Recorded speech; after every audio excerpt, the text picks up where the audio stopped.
Namgamso, thank you so much for making time to share your It's a pleasure. insights. Thank you. And it's great to have you on the show. Before we walk into the future, can you please tell us a little bit about your background? Where did you grow up? Thanks, Dr. Nick. My name is Nangamso Matebese. In fact, my second name is Msutukazi, which is a part of my clan name. So a lot of the girls in my family are also called Msutukazi, but for me, it's my official name. So I was born in Gqeberha, grew up there. I finished my high school there, born out of a family of 8 children, being the seventh of the 8 kids. We were 6 girls and 2 boys. We're now five.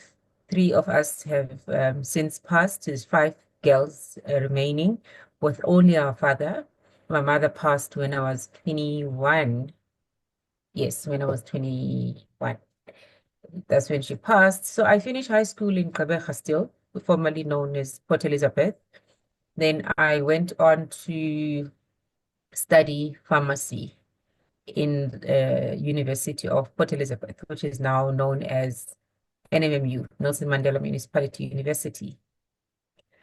I then 2 years into it, dropped out and joined a dance group, which I was part of when I was in high school, where an opportunity to go and perform in Scandinavia was presented. So I sneaked out of varsity and went into travel.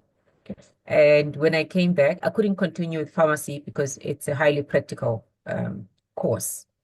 So when I came back, I had lost my space in the university. I couldn't continue, so I needed to then find something else to do. I then enrolled for tourism management, and in my head, I thought tourism would be aligned to what I was doing at the time because I was traveling a lot. And I got bored to death coming out of being a pharmacy student and studying tourism. I then got a job in Pretoria at the PIC in 2005. Now, I was already a young mother at the time. I was 23, already a young mother with a 3-month-old baby. I started working at the PIC as an administrator. And at the end of that year, I applied for a BCom degree.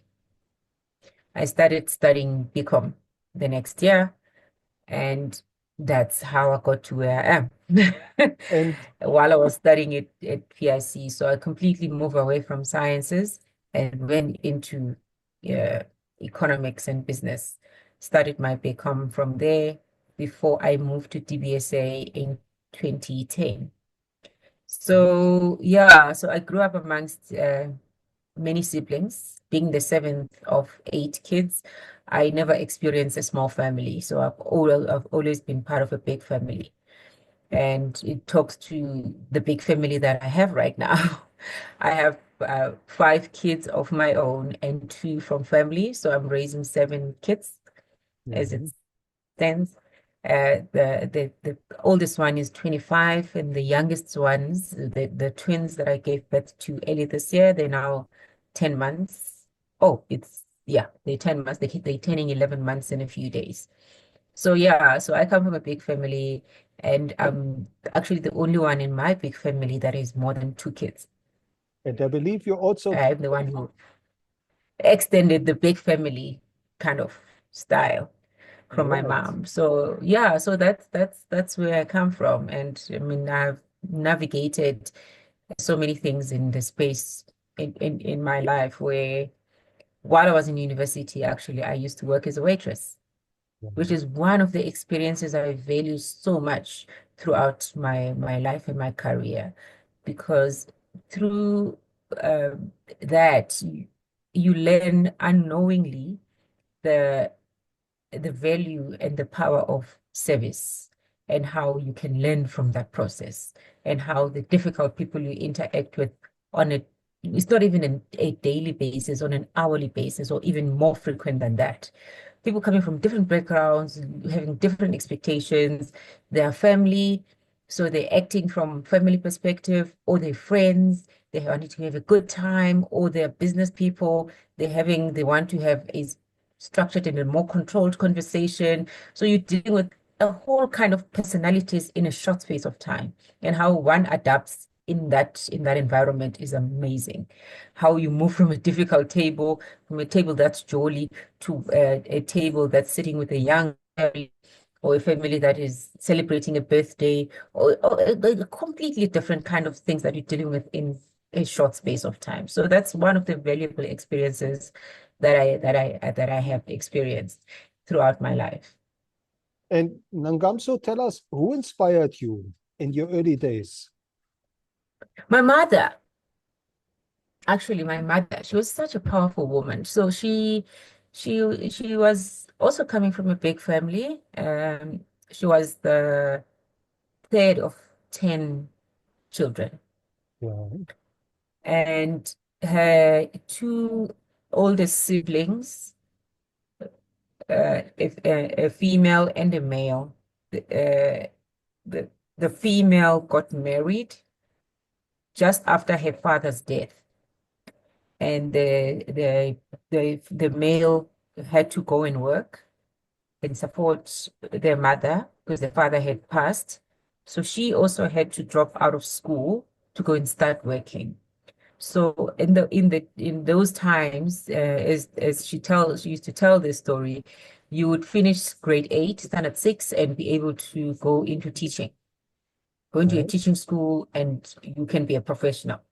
And she wanted to be a nurse, so she didn't want to finish at grade 8, it's standard 6. She wanted to be a nurse. So she wanted to pursue, and nursing would require that she finishes grade standard 9 at the time, which is grade 11 now. So in the middle of standard 9, she was asked to drop off school and go get a job. So she had no opportunity of completing her school and then go into a professional stream. And she always told us how she wanted to have a picture of herself graduating, wearing graduation regalia, and she never got an opportunity to do that. And her commitment was to always take her children to school. My father didn't have much of education. I don't think he remembers if he actually finished primary school. Right. So it was my mother who was more a driving force towards having our children educated, get our children educated as much as possible. At least the minimum at the time was that you must complete high school. Because once you complete high school, you have a lot more opportunities that you can pursue by yourself and through support around you.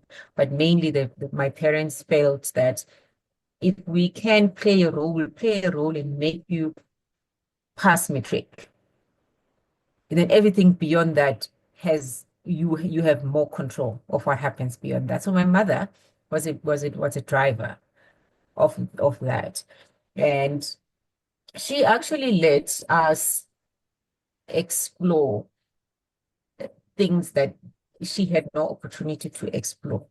The kind of things that she was open to us engaging. For me, actually getting into art, it was one of those where my mom said at school, just do everything.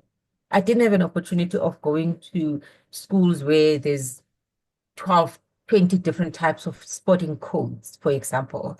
We would just have netball, soccer, maybe some tennis, and no swimming or anything like that. But everything that was available, she said, do it.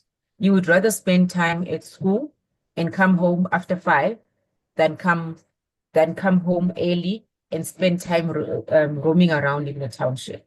So she actually wanted us to fix it at school rather spending time there with kids that are away from that don't come from the same neighborhood. So I mean the townships where I grew up in, there was hardly any role model. There was Right. hardly any system and structure where one gets to look up to certain people and want to aspire to them. It was just like a normal township where kids are just roaming around doing nothing, learning nothing, you know. So my mom, first of all, wanted to always made it a point that she would take us to a school furthest away from our township so that we don't rush to come home and play with the same people we were with at school. We know we'd rather spend more time in school because our friends are going to different townships. So we're not going to spend, we're not going to continue that relationship when we get home. So there's quite a number of things that she actually tried to instill in us. So, Nangamso, you're leading a very impressive career. You are leading economic development in the Eastern Cape.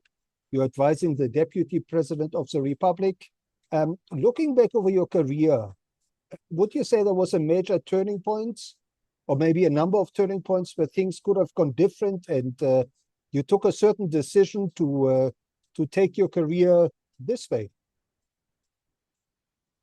Yeah, they definitely there was a turning point. I'll speak to two perhaps. In the earlier years, while I was still in my 20s, having decided and taken a route of performing arts and traveling the world, I and then find myself a young mother at the age of 23. And at that time, I had already dropped out of my studies, pharmacy degree. And that moment, I knew that I needed to make a decision that will um, change my life in a way that creates a better environment for my child, my son at the time. So that was the first one where I knew that one, I had dropped out of school and I had made a promise to my parents that I will go back to school. Now there was an added motivation to to pursue that commitment and say, you're going to have to do this, if not for your parents, if not for yourself, now for your child. By the time he turns 5, you must have completed that degree. And that literally was my goal, that by the time he turns 5, I must have completed that degree. And the impact of that, actually, it's very funny because when I speak to my son, he doesn't remember that he was born before I had any degree. He's like, what? You didn't have like, I mean, Right. when I grew up, you were already a graduate, you were already a professional. And that's exactly what I wanted to create, and said I wanted to change, to create a different lifestyle to the one that I lived as a child, and to the one that my mother and my father wanted us to live, because they really were very intentional about us living a better life, getting better education, have better access to better things than they did. So that was the first one. But throughout my career, I made decisions that um in so many ways were not the most popular. Yeah. One of them being my move to the DBSA. And my move to the DBSA had happened when I had completed my degree, done with my BCom. At the PIC, I was working as an administrator, which was a semi-professional role compared to an administrator that is more aligned to personal assistance and things like that. So the administrator role at PIC was towards professional. And when I took a role at DBSA, it was a PA role, which is more a secretary role. And the people around me who have worked with me, particularly at the PIC, and seen me through the journey of studying, didn't quite understand why I would take that step. Like, why do you want to take that step and go backwards instead? But at the time, for me, my goal was to get that change, break out of that space where I was of the PIC. PIC was a great institution, but I felt that in order for me to grow, I need to be in a less comfortable space, right? Number one. And number two, I wanted the experience of working at the DBSA. And working at the DBSA, I always saluted DBSA when I drove past on the Headway Hill over Yeah. there, and I was like, "Yo, the bank! One day I want to work here." So I really wanted to work at the DBSA, and I thought one way of doing it is just go in and take whatever role that is available, and then I'll figure myself out when I get there. And I made it clear in that interview that I am not looking to be a PA for 3 years or 5 years. I'm looking for an opportunity to get to know the DBSA and look for opportunities inside. And luckily, my boss was open to that, and I didn't even spend a year in that office. He helped me find something else there. So that was one of the most of the not so popular decisions that I've made, taking a chance. Yeah. So that's one of the things that I am not scared of taking a chance. So it was, And also when I've been given a chance, I jump for it. I always say yes. So the other turning point now was the time I was given an opportunity to go to Harvard and go and study and do an executive education program at Harvard. And it happened in a conversation with a CEO at the DBSA. And I was just sharing with him uh, what my aspirations are, what I've been doing, and in like in any other institution, you don't always get a chance to speak to the CEO and have a conversation about Mhm. anything, anything you want to have a conversation with. But I always wanted to make myself visible. Just make myself visible because you will be there in committees presenting, talking about work, or called into a meeting or anything of the sort. But there's really opportunities where you just talk about yourself. You just put yourself there, so I always wanted to go via the CEO's office just to see if I can catch him having coffee standing by the PAs. Then I get that opportunity to speak to him. And that's exactly how that opportunity came through.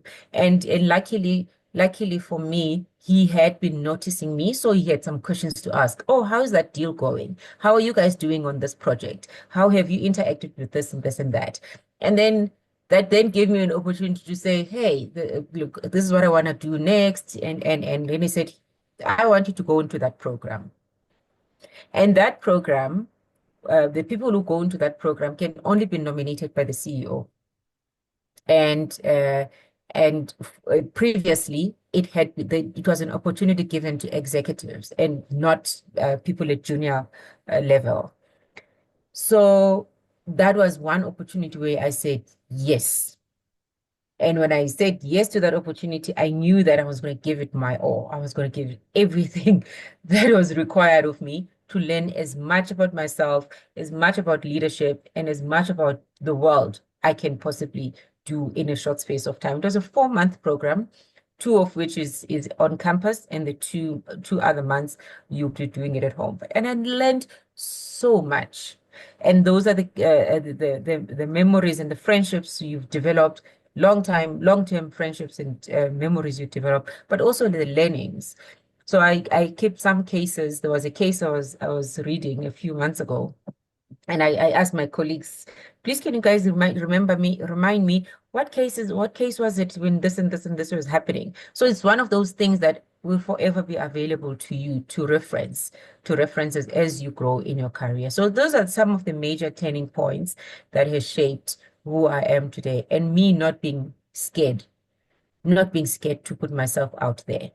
so both those turning points were strategic decisions, right? That you took. Yes.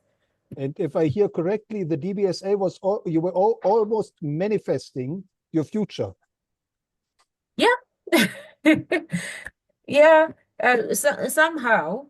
I mean, it's funny how even the call to serve in the presidency as an advisor to the deputy president. It's funny how another colleague of mine reminded me that this is crazy because we spoke about this when he came back from Harvard in 2019.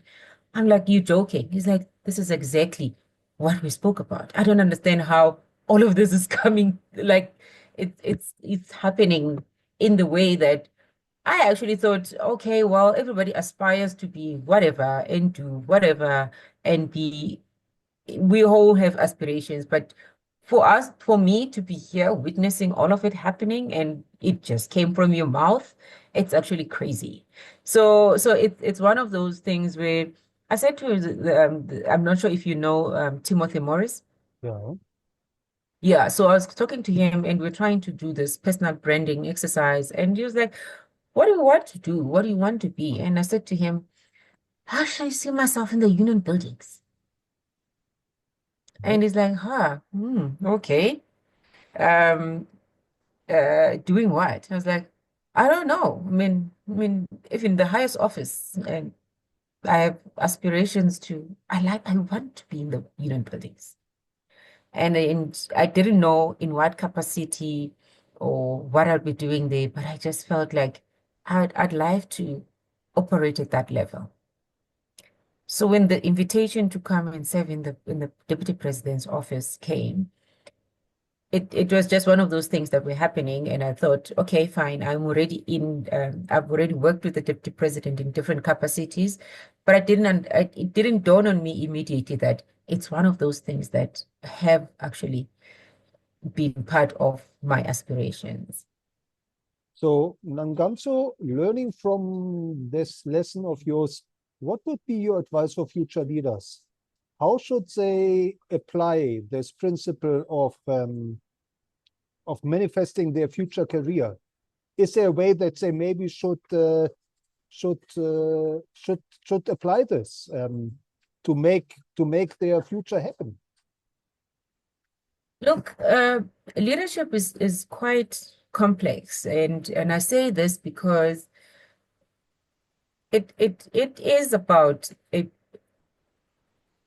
a position, but at the same time, it is about a role and the function. And sometimes the two are not always in the same place at the same time. You know, one would be a leader by virtue of holding a leadership position, but the other one would be a leader by virtue of leading and the ability and the enthusiasm to lead. Right. So, uh, leadership for me, this is the first executive role I've had, but I've had a non-executive roles before, and I have not had um, a managerial role where I have people reporting to me. And many times you would see that until you get there, you're not considered a leader yet. You're not in the leadership yet, because in organizations, there's a certain way of defining and categorizing leadership. But then I've realized throughout my journey that I have actually played a role of leadership in many, many different ways. And that was by choice and by enthusiasm. And sometimes it just happened. I just found myself there. And it comes in things like so we're having a team task. Who's going to be the team leader? I was always, even at school, I was always that one who would raise a hand and say, oh, I'm going to be the team leader. So I'm going to speak on behalf of the team. Oh, who's going to write the notes for us? Oh, it's me. I'm going to write the notes. So I trained myself subconsciously because I was always enthusiastic about leading a team. So leadership started for me over a long time. It was a journey. It wasn't a process of being appointed into a leadership role per se. So the future of leadership is quite complex in that it's forever evolving. We have the digital and technological advancements. We have ever-changing workforce demographics and changing complex societal values. It's so amazing that each generation comes with complexities in how they want to be led, or they want to lead, or they how they want Right. to operate within the society in general. So these emerging dynamics coming from the effects, there are many dynamics, some coming from the effects of climate change and natural disasters. We saw how the COVID-19 pandemic simply threw a spanner in the works and no one knew what to do.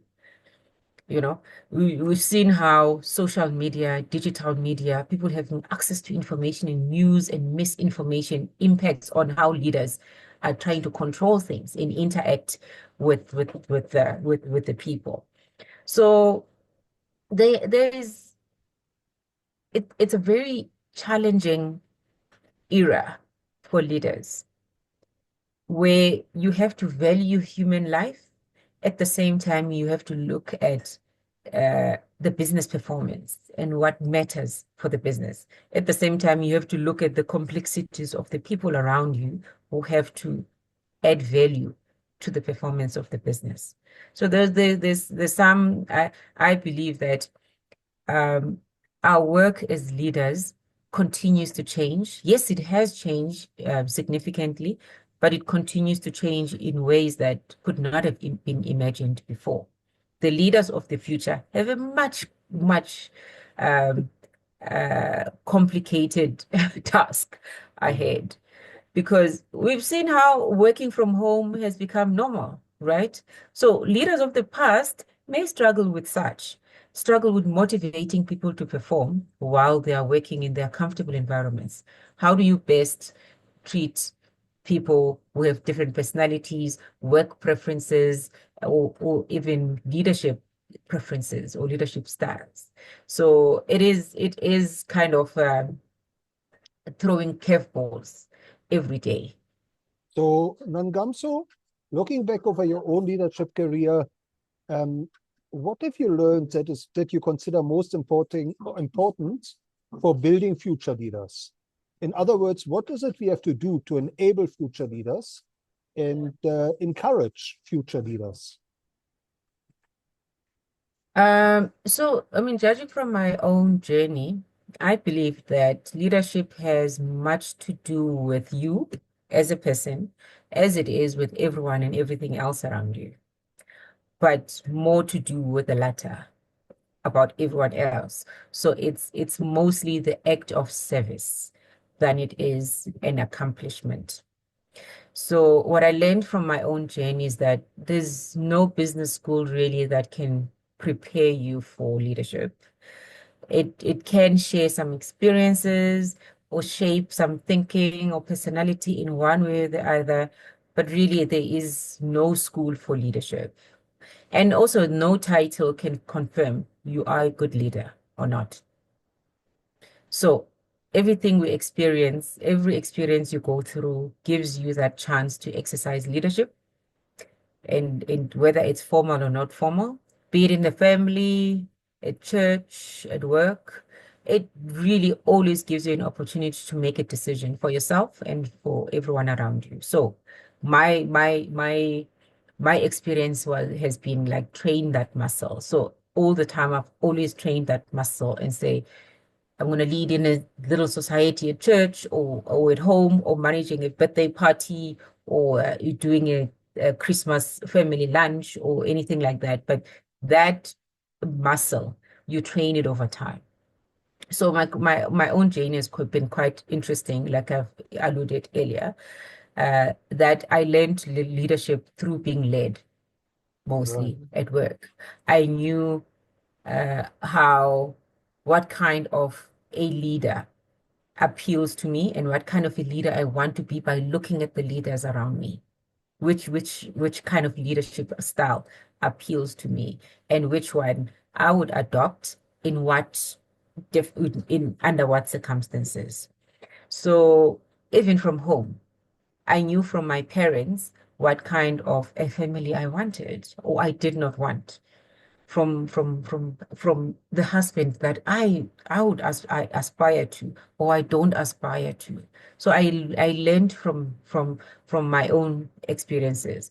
So when I started working, I watched my leaders and formulated a view about what kind of leadership I would want to people to see And, when they're interacting with me. Uh, I can't really tell you which parts I took from each of them, yeah. but uh, or which ones I didn't. But I know that I am where I am now. I'm the leader that I am today because of the amazing individuals to whom I credit all the success that I've learned from. from when I was working as a waitress to when I was working as at the PIC and the DBSA. And I live by the motto that says, you are a leader of your own life. So lead yourself with dignity and precision first before you're able to lead others. Once if you lose that within yourself, and then people are watching, they're watching how you lead yourself, and then they will be making a conclusion about what kind of a leader you are towards other people. So that's one of the mottos I live by. But truly, let me share with you what I've really learned about leadership. And something a friend of mine always reminds me of, and she sent me a video a few weeks ago, where she even says that Obama stole your words. And I was like, how the hell does Obama steal my words? What do you mean Obama stole my words? So this for me, I believe in one way or the other, that no one holds a super view on life and on every subject. So if you have something in your mind, say it. You may not know who's listening, who's paying attention, and who's interested in what you've got to say. So if you have something in your mind in a platform where you can share an idea, say it. Don't worry about the big titles that are sitting around the table. People might be holding different big positions, but they don't always have answers to everything or have the great ideas about everything. So she shared this video for me because Obama was saying exactly that. And I had said, I always say to her that just get yourself at the table. And once you get yourself at the table, you'll be amazed at how not so intelligent everyone around the table is. And you'll be amazed at how you actually as bright as them or even brighter than them in different aspects, because not all of us are brilliant at everything. So why would you be good at one thing? You could just be good at one thing also, so you don't undermine the thing that comes out of your mind. And my first board position, by the way, I knew I had no board experience. So when I walked into the board meeting, the first board meeting that I walked in, I knew I've never been a board member before, but I've sat in a board meeting and obviously presented to board members, but I've never been on the other side.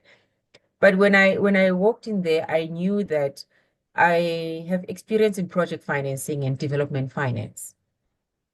So that's what I'm taking into this room. Everything else I'm going to try and learn throughout the process of being a board member. But what I'm taking into the room is my own experience. And then I'm going to get into the room with my own experience and get some other people's experiences then over. From that is my space to learn from other people's experiences. And guess what? It's amazing how each and every one of us are learning from each other. It means that the piece that I brought into the room is also a lesson from somebody else in the room. So the fact that you don't know everything is not good enough, because nobody knows everything. So that has been my experience and my journey of leadership. And in taking up this role at the ECDC, Yeah. it has actually been such an amazing experience, 3 months experience. Yeah, I'll be sharing more about that in the next few weeks on my LinkedIn profile, and it has been quite an amazing experience. A lot of aha moments, ups and downs. So a lot of highs and a lot of lows, because it's a change in environment and it's change in culture.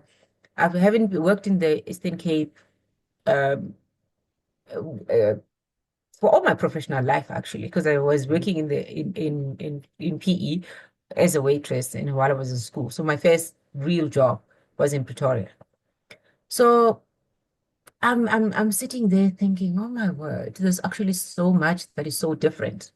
But at the same time, so much that is so exciting, because it creates a lot of opportunities where you can make some change. Right. The potential to make positive changes in the place for me is absolutely exciting. It's absolutely amazing. And so the opportunity there is incredible. The 3 months of almost 3 months now, oh, just over 3 months I've spent has been quite an exciting and amazing experience for me. So talking about the Eastern Cape, obviously a province with so much potential, a province that has given the country so many champions, but also a province that has so many challenges. What are your hopes Absolutely. for the Eastern Cape for, let's say, for next year, for 2025? Look, my hope for the Eastern Cape is that we host at least three G20 events for Yeah. 2025. That's my hope for 2025. If we can Right. host three G20 events, even if it's side events, I'd be absolutely happy. Okay. Because look, Eastern Cape has so much potential, but at the same time, Eastern Cape is so rich and it's at work. Some of the things for me uh brings almost the same experience I had when I came to the presidency. That when you're sitting outside, it's very easy to make a judgment and create a perception about what is, not necessarily having the true facts or full facts, but we make conclusions about so many things that we're not fully informed around. And that's one of the experiences for me working in the Eastern Cape. That Eastern Cape is actually very busy. It's working. As much as the impact of that is not showing as much as it should. And my role, I realized how big my role is when I started interacting with the work, is that it's economic development coordination. My experience at joining the ECDC, Eastern Cape Development Corporation, was almost similar to my experience when I joined the presidency. Coming from the outside and formulating views and perceptions about certain things, about how things work or don't work, is very easy when you're outside. When you're inside, then you get to appreciate the work that is being done, whether we see the outcome or we don't, but you get to appreciate more. And then I and bring it back to myself and ask myself, as the executive that is responsible for economic development coordination, given that most of the issues that are happening there are as a result of poor coordination, now I'm there to work on economic development coordination. What does that mean for me and the work that I have to do to improve on where things currently are, on the good work that is currently happening in the province? So it gives me also a challenge and an opportunity because the potential needs to be harnessed. The potential needs to be converted into opportunities and outcomes and impact. So the space where I'm at now, I'm at a good position to create that impact. Thank you. Now, as a mentor to many future leaders, can you maybe share a success story or two when you mentored an upcoming leader and that person took your advice to heart? Um, um, yeah, that's a great question. And one of my mentees who I started working with when she was doing her BCom degree in the UCT. She was in her second year. She then decided she was doing some internship or some program with Ellen Gray on the side while she was studying, leading some economics, business and economics society at UCT. Uh, so as she was supposed to go into the third year, she decided that she actually wanted to go into an internship somewhere else. Pause. She had failed one or two modules and wanted to repeat those modules, but at the same time, she was faced with an opportunity to go and pursue an internship.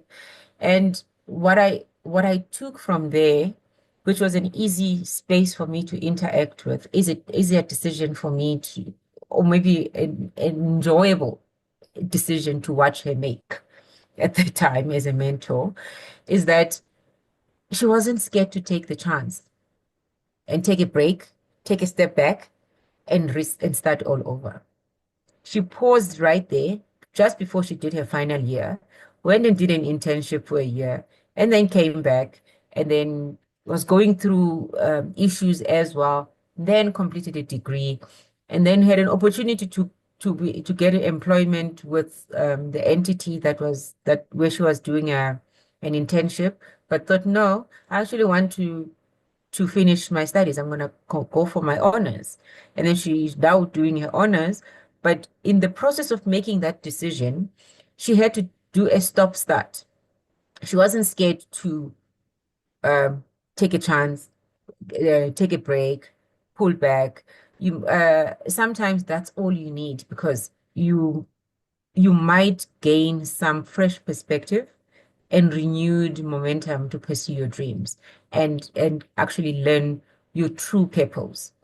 So one of the lessons for me was that while things may look like a linear, like we're going to go into a linear graph, there's ups and downs in that. In the same graph, there's ups and downs. You are going to be able to um, pursue your goal and your dreams, even having gone through ups and downs.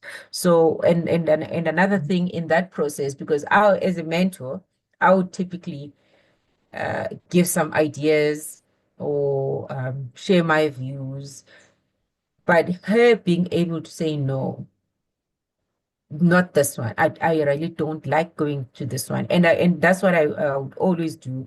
Just push to see how far do you really know what you want and what you don't want by throwing certain ideas and the power of saying no to what you don't want. Sometimes if something doesn't align with your values or doesn't align with what you really want, you've got to be able to say no. Right. And the ability to say no might just be the opportunity you get to discover what you really want. Because if you know what you don't want, there must be something you want. So you eliminate certain things, but you then get to a point where you really discover what you really want and pursue what your real life purpose is. So that's one of the powerful lessons I've learned through that exercise. I mean, Avia had such a complicated kind of career path, and it resonated a lot with me because I had stop starts as well, and I knew I didn't like doing pharmacy. That's why I dropped out of school because I didn't like what I was doing. But then it then forced me to look at what do I like? What do I want? And to a point where I registered for BCom, from pharmacy to tourism to BCom, to then say, this is what I like. And then now I'm in development finance. I'm not an economist, but I'm doing economic development. Right. Because from what I was doing as a professional in development finance, I discovered a space that I like, which then gave me an opportunity to pursue and do a lot more work in. Yeah, so that's one of the lessons that I've learned Thank you. from as a mentor. Yeah. And Nangamso, looking back over your career, are there any role models of leadership whom you've encountered and maybe worked with, who you would recommend future leaders should study and learn from? Uh, it's quite an interesting one. I'm gonna make a controversial. I'm gonna bring a controversial response to this, Yeah. and maybe a not so popular view.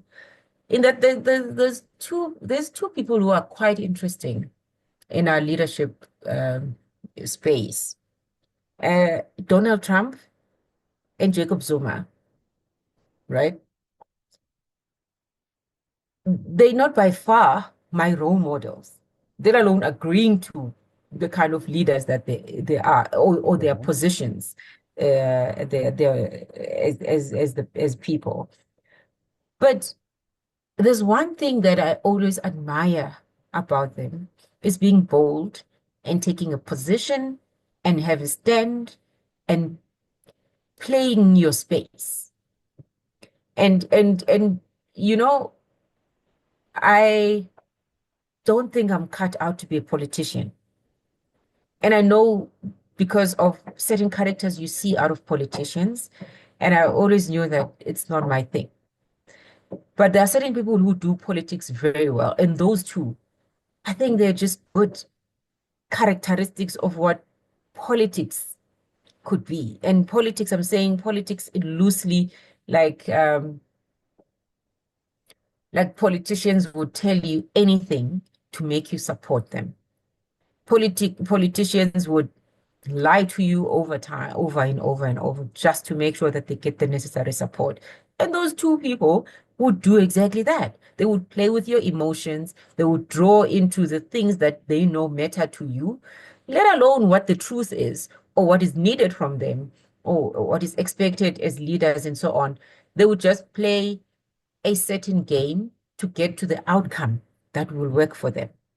And I always say, look, I really want to know, I would really like to study these people more and get to learn what kind of people they really are behind the scene on things that really matter. And you might be that personalities play a very strong role in the type of leaders and the type of society we lead. And those strong personalities you see in Donald Trump and Jacob Zuma, whether we agree with them or not, those personalities play a huge role in how we lead as individuals. So, and I always say, I don't want to ever hide my personality because it's the only thing I have that I cannot change, that I can bring to the table. And if there is something positive about my personality that I can bring on the table to be a better leader, I would really like to bring in that personality because it's the character. Sometimes the influence and motivation, which is what these two leaders have, the influence and motivation is what we need. And we can use it for different things. We can use it for different things. We can use it for good and for bad.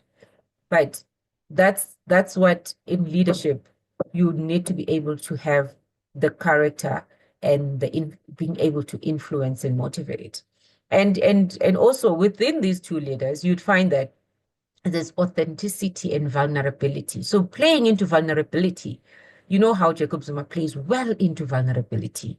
He would make himself a victim. He would play with the emotions. So you can look at individual those individuals' characters, but you don't have to be that person.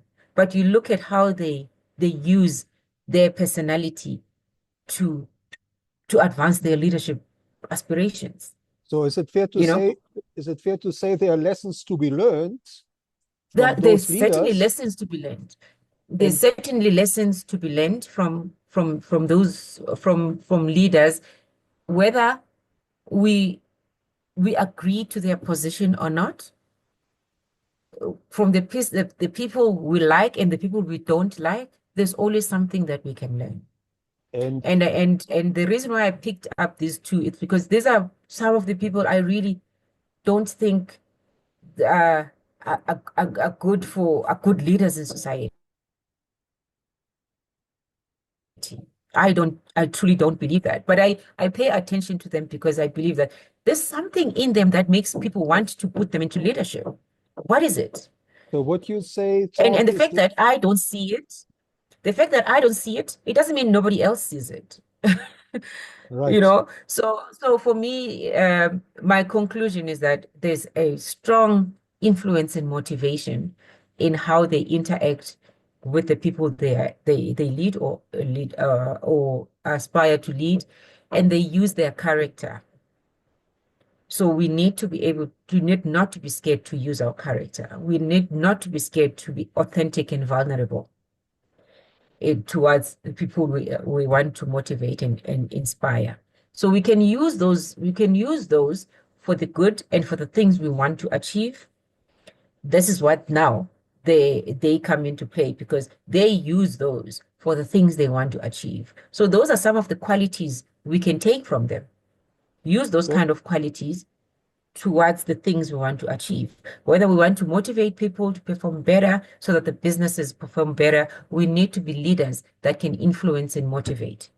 We need to be leaders that have a character so that people can associate certain things with you, so that people can know that you can't do certain things around this person.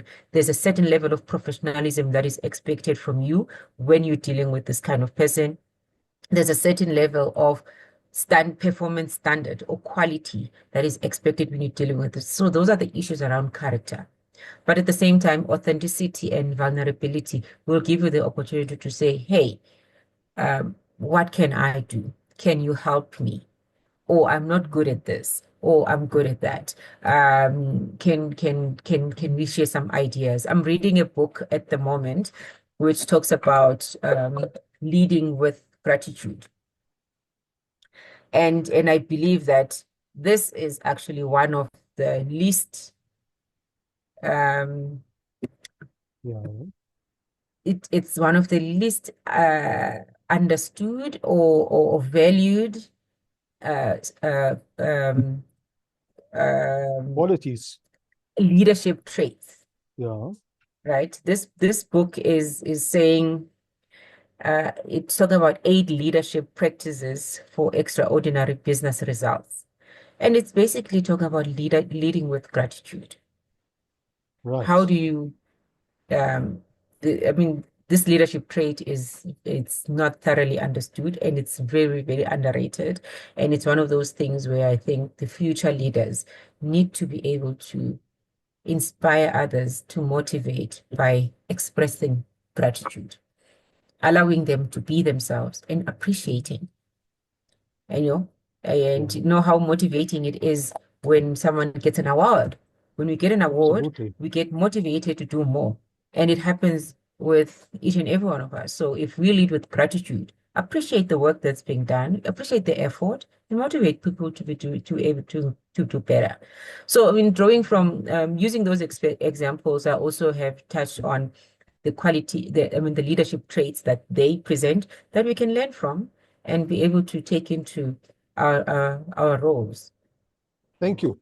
Now, Nangamso, how can our listeners follow you, and where should they follow you, and how can they connect with you? Uh, so I had launched a podcast which is talking about investing in women-centric transport. So I haven't recorded much on it, but I have promised myself that I'm gonna go back to recording more and sort of change the narrative a little bit. But what the podcast focuses on is the impact of transport systems, access to infrastructure, and the type of infrastructure, the type of transport systems have on the growth of the society by not being inclusive or being inclusive.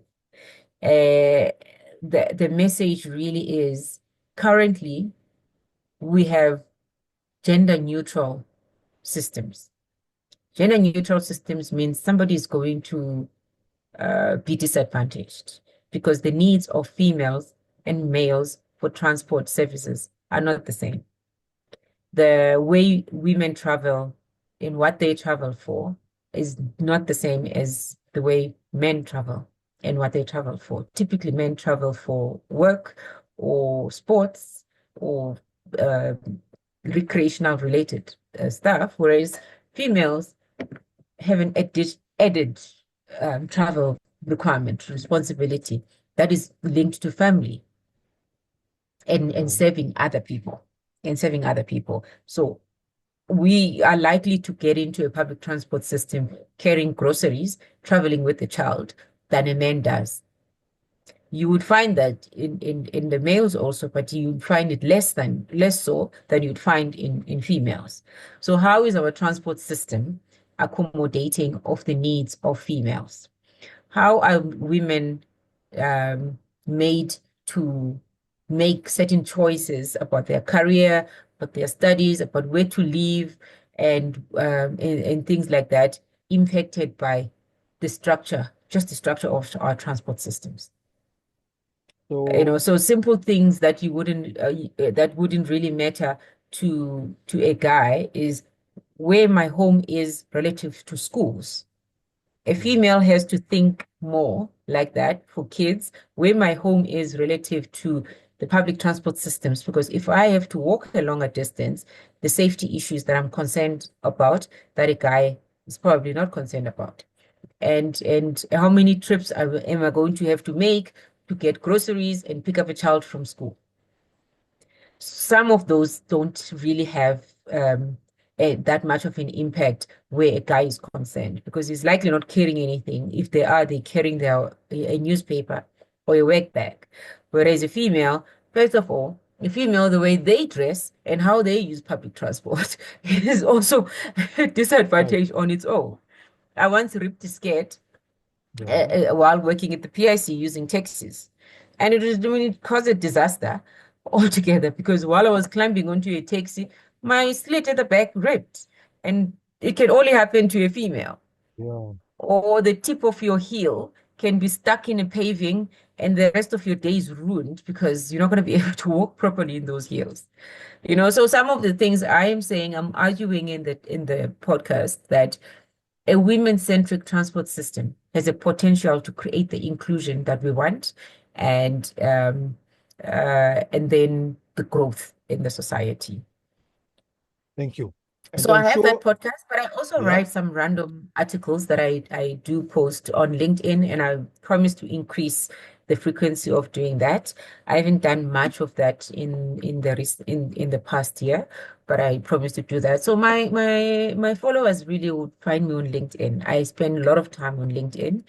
I haven't done any meaningful interaction on LinkedIn yeah, much in terms of content, but I do try to keep myself active so that people like yourself, Dr. Nick, don't forget me. thank you. And Nangamso, last but not least, what is your message to the millions of learners out there who are about to finish school, start a career? What are maybe one or two success principles that they should keep in mind? Look, one thing I would say is nothing is the end of the world. Really, nothing is the end of the world. But we give everything we have. You're going to give it your best. You're always going to give it your best. But your best is just your best Hmm. at the moment. It doesn't determine the future you. You could do very well in your matric exams or whatever exams. You can do very well, and then your future journey doesn't go quite as well. So the decisions we make today don't really stand the test of time. Be okay with failure, because the many times you fail, it gives you an opportunity to rise again. And the harder you fall, by the way, science shows us the harder you fall, the higher you bounce back. So I would say to the students who have been faced with exams, whether you felt that the exams were particularly tough, there's really another opportunity to do it again. Every day is an opportunity for us to do it again, to give it another try. So let alone a year. A year would definitely be another opportunity for us to give it a try, give life a try in whatever form. Give life a try. Every opportunity we get to breathe, to be here, to make a difference, to make a contribution is just another way of saying, I'm alive, I can do something. The fact that you failed yesterday, it doesn't mean that's making you incapable of doing anything else. So all the best to everybody, but it is not the end of the world if it doesn't go as well as you had hoped. The opportunity to do it again is always there. Thank you. Thank you, Nangamso, for sharing your leadership insights and your wisdom, and inspiring us to reach further. And if I may say so, I can see a book coming out of all your leadership insights. Thank you. Thank you. Thank you. We can work on that.